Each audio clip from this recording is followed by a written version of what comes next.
ये तारीख 14 तारीख 30 तकरीबन हम 2 बजे ऑपरेशन हुआ। 2 बजे के बाद थोड़ी देर के बाद उसको पेन स्टार्ट हुआ। पेन स्टार्ट होने के बाद निरंतर पेन कंटिन्यू रहा।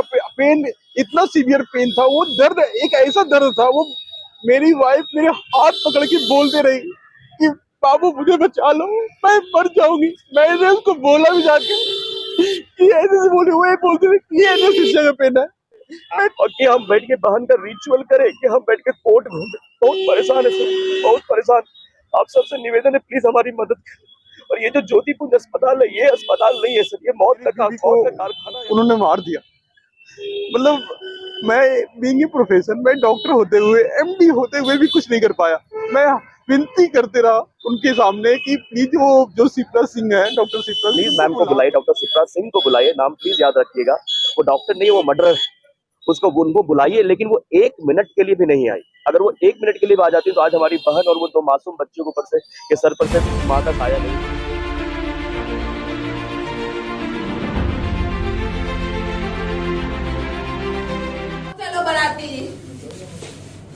ये देखिए दलाल लोग हैं, ये बॉडीगार्ड हैं, ये सारे दलाल लोग हैं। ये देखिए बाउंसर, ये देखिए सारे बाउंसर हैं। ये सारे बाउंसर किसी को कुछ भी कर सकता है, लोग किसी को मार सकता है, जान मार सकता है, कोई गारंटी नहीं है। पुलिस के सामने ये देखिए फोर्ट, देखिए पुलिस सामने देख लीजिए, एक प्रशासन लीजिए, देखिए ठीक है, उसका पावर पहुंच होता या कोई नेता ही होता तब तो हम हो चुका होता। नमस्कार, मेरा नाम डॉक्टर मनीष हुआ, मैं बीएचयू से पास आउट हूँ और मेरी बहन का नाम काजल मिलन था, जो कि पटना हाई कोर्ट में एएसओ थी। और 14 जुलाई 2025 को उसकी डिलीवरी होनी थी ज्योतिपुंज हॉस्पिटल, बोरिंग रोड, पटना में। डॉक्टर शिप्रा सिंह डिलीवरी करने वाली थी और तकरीबन 8 साल के बाद उसे बच्चे की सुख की प्राप्ति हो रही थी। और 1:50 में हमारी बहन को ऑपरेशन थिएटर लेके जाया गया और तकरीबन 2:07 पे उसे 2 जुड़वा बच्ची की प्राप्ति हुई है। हम लोग काफी खुश थे, परिवार काफी खुश था।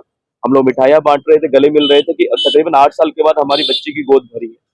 और उसके बाद फिर तकरीबन 2:15 पे हमारी बहन को उन्होंने वापस अपने बेड पे भेज दिया। जब मैं वापस बिलिंग करा के ऊपर आया, मैंने देखा अपनी बहन को, तो मैं थोड़ा चौंका। बीइंग ए डॉक्टर मैं थोड़ा चौंका कि ये 20 मिनट में ऑपरेशन करके ये पेशेंट को वापस कैसे भेज सकती है। फिर लगा कि हो सकता है नॉर्मल चीज हो। फिर उसके आधे 1 घंटे के बाद हमारी बहन को दर्द होना स्टार्ट हुआ। वहां पे जो नर्सिंग स्टाफ थे, मैंने उनसे रिक्वेस्ट किया कि आप मैम को बुलाइए। 3 बजे से लेकर के 7 बजे तक हम लोग नर्सिंग स्टाफ के सामने डॉक्टर होकर के हाथ जोड़ते रहे। मैं और उसके हस्बैंड डॉक्टर रवि, ये पीजीआई चंडीगढ़ में है, हम लोग हाथ जोड़ते रहे कि मैम प्लीज मैम को बुलाइए, डॉक्टर शिप्रा सिंह को बुलाइए, नाम प्लीज याद रखिएगा। वो डॉक्टर नहीं, वो मर्डरर है।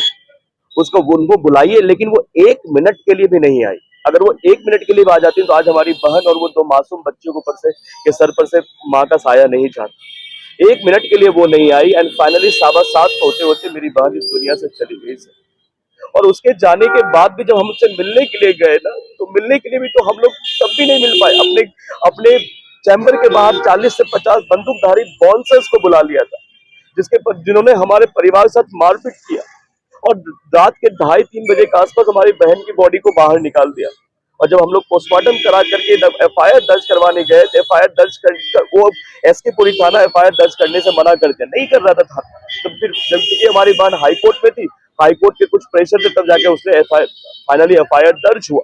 और एफआईआर दर्ज हुआ उसे कुछ घंटों के बाद हमें पता चला कि हॉस्पिटल मैनेजमेंट ने अपने स्टाफ के द्वारा हमारे पूरे परिवार के ऊपर एक फॉल्स मुकदमा दायर कर दिया, SC/ST एक्ट का मुकदमा दायर कर दिया।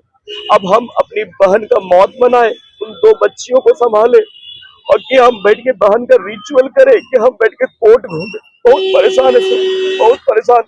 आप सबसे निवेदन है, प्लीज हमारी मदद करें। और ये जो ज्योतिपुंज अस्पताल है, ये अस्पताल नहीं है सर, ये मौत का कारखाना। यहाँ कौन कौन उपस्थित था? सब लोग थे सर, मैं था, मेरे ब्रदर इन लॉ थे, मेरी माँ थी, मेरे फादर थे, सब लोग, पूरा परिवार हम लोग था सर, पूरा परिवार। क्या हो गया सर? मैं काजल मिलन का पति हूँ, डॉक्टर रवि मेरा नाम है, मैं चंडीगढ़ में कार्यरत हूँ। मेरी बीवी को उन्होंने मार दिया। मतलब मैं बीइंग ए प्रोफेशन, मैं डॉक्टर होते हुए, एमडी होते हुए भी कुछ नहीं कर पाया। मैं विनती करते रहा उनके सामने कि प्लीज वो जो शिप्रा सिंह है, डॉक्टर शिप्रा सिंह, उनको बुला दो, बात करवा दो, क्या दिक्कत हो रही है। वो बस हमेशा एक ही बोलते रहिए स्टाफ के थ्रू, कोई दिक्कत नहीं है, ये एनेस्थेसिया का इशू है, इसकी वजह से ऐसा हो रहा है, इसकी वजह से ऐसा हो रहा है। तो डॉक्टरनी पटना में थी या नहीं थी? डॉक्टरनी अपनी चैम्बर में ही थी, वही थी, फिर भी उसने देखा ही नहीं हम लोग का। बार-बार नर्स से फोन ऐसे कर रही कारण थी। क्यों? ऐसा मतलब करने का क्या? डॉक्टर तो एक होते हैं, भगवान का रूप होते हैं। ईगो सर, बहुत ईगो उसके अंदर है, बहुत इगोस्टिक लेडी है। वो पेशेंट को पेशेंट नहीं समझती, वो कीड़े मकोड़े समझती पेशेंट को सर। हमारी बहन बार बार जब वो दिखाने जाती थी कंप्लेन करती थी कि भैया ये बहुत र्यूड है सर।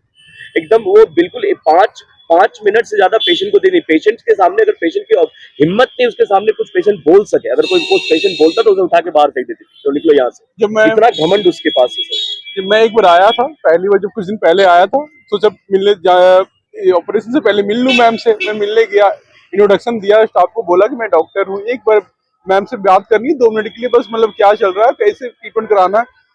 मैं जैसे उसके चेम्बर के बाहर खड़ा हुआ, उसके गार्ड ने इन्फॉर्म किया अंदर कि कोई मिलने आया है डॉक्टर आपसे, वो दरवाजा खोल के मेरे ऊपर शाउटिंग करने में, चिल्लाने लगी, तुम कौन हो? तो डॉक्टर है तो क्या हो गया, तुम हो कौन? तुम ऐसा तुम कैसे बोल सकते हो? जो मैं कह रही हूँ वो तुम करो। मतलब एकदम, जब एक डॉक्टर का नहीं सुन सकता है तो फिर आम जनता को तो आप भूल ही जाओ क्या करेंगे वो लोग, आम जनता को भूल ही जाओ। हम चाहते हैं वो शिप्रा सिंह को जेल हो, उसका हॉस्पिटल बंद हो। जो इस तरह की मर्डर करने की प्रक्रिया चल रही है, ये साफ मर्डर है, साफ मर्डर है। आम इंसान को पता नहीं चलता, लेकिन हमें तो पता चल रहा है, मेरे को पता है क्या हो रहा है, हम भी एक डॉक्टर, हाँ हमको पता चल रहा है क्या हो रहा है, ये चीजें ओके, उसने क्या किया है हम लोग के साथ। ये तारीख 14 तारीख थी, तकरीबन हम 2 बजे ऑपरेशन हुआ, 2 बजे के बाद थोड़ी देर के बाद उसको पेन स्टार्ट हुआ, पेन स्टार्ट होने के बाद निरंतर पेन कंटिन्यू रहा, पेन इतना सीवियर पेन था, वो दर्द एक ऐसा दर्द था, वो मेरी वाइफ मेरे हाथ पकड़ के बोलते रही कि बाबू मुझे बचा लो, मैं मर जाऊंगी। मैंने उसको बोला भी जाके कि ऐसे बोली, वो बोलते थे ये एनेस्थीसिया का पेन है। आप डॉक्टर हैं, आपको जानकारी होगी कि क्या कारण रहा होगा? जानकारी थी, आपको कुछ पता चल रहा होगा कि क्या कारण है? मेरे को लगा क्या का प्रॉब्लम हाँ, नहीं मेरे को लगा मे भी एनेस्थीसिया का प्रॉब्लम हो सकता है, मैं कभी बाप नहीं बना था, ठीक है।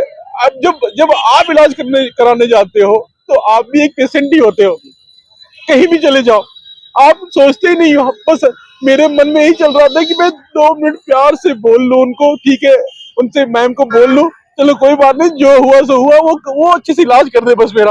आपने थाना में FIR किया? हम लोग ने थाना में FIR तो हो ही नहीं रहा था, वो तो हाई कोर्ट का एम्प्लॉय थी, वो इसी कारण प्रेशर में उन्होंने एक मामूली सा चार्ज लगाया 1061, जो मामूली से नेग्लिजेंस है, जबकि ये साफ मर्डर है, जानबूझ के मारा गया। कब हुआ, कौन तारीख था? ये 14 तारीख की शाम को हुआ है, कौन सा हॉस्पिटल? ज्योति पुंज हॉस्पिटल, बोरिंग रोड, पटना। क्या नाम हुआ? मेरा नाम डॉक्टर रवि हुआ। कहाँ रहते हैं आप? मूल निवासी तो हम लोग नवादा के हैं, मैं चंडीगढ़ में कार्यरत हूँ एज ए फॉरेंसिक मेडिसिन, जो मैं मेडिको लीगल वर्क ही देखता हूँ, दिन रात मेरा काम ही यही है। क्या चाह रहे हैं आप? हम लोग चाह रहे हैं कि वो हॉस्पिटल बंद हो,